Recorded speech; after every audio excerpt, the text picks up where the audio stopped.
আপনি একটা এমন মানুষের সঙ্গে পাঙ্গা নিয়েছেন বা এমন একটা মানুষকে ভেঙে ফেলার চেষ্টা করছেন যে কান্না লুকাতে লুকাতে হাসতে শিখে গেছে। একটা এমন মানুষকে আপনি ধ্বংস করার কথা ভাবছেন যে রাতের পর রাত জেগেছে। যখন তার রাতের পর রাত ঘুমানোর কথা ছিল তখন সে সেই রাতগুলোকে নিজেকে বুঝিয়েছে। একটা এমন মানুষ যে প্রতিকূল পরিস্থিতিতে ভেঙে না পড়ে নিজেকে সামলিয়েছে। যখন তার হারিয়ে যাওয়ার কথা ছিল তখন সে নিজেকে মোটিভেট করেছে যে না, এইটা শেষ সময় নয়, খেলা এখনো কিছুটা বাকি, এর শেষ না দেখে তো আমি ময়দান ত্যাগ করব না। একটা এমন মানুষ যে সবাইকে বুঝেছে, সবার পাশে গিয়ে দাঁড়িয়েছে, কিন্তু ওই সমস্ত দিনে তার উচিত ছিল একটুখানি স্বার্থপর হওয়ার।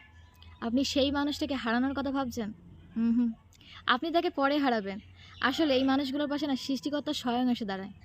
যে মানুষটা নিজে প্রতিকূল পরিস্থিতিতে দাঁড়িয়ে থেকে যুদ্ধের সম্মুখীন হয় এবং সবকিছুকে অ্যাকসেপ্ট করার মুডে থাকে, তাকে হারানোর ক্ষমতা কারো নেই, জানেন তো। আসলে আমরা যখন হারার একদম দোরগোড়ায় এসে দাঁড়িয়ে থাকি না, তখন হয় আমরা কুইট করে নিই গেম থেকে, বা এর পরবর্তী স্টেপে কি হবে আরও কত কত কঠিন কঠিন লড়াই আমাদেরকে লড়তে হবে, তার জন্য আমরা নিজে থেকে মানসিকভাবে প্রস্তুত করি।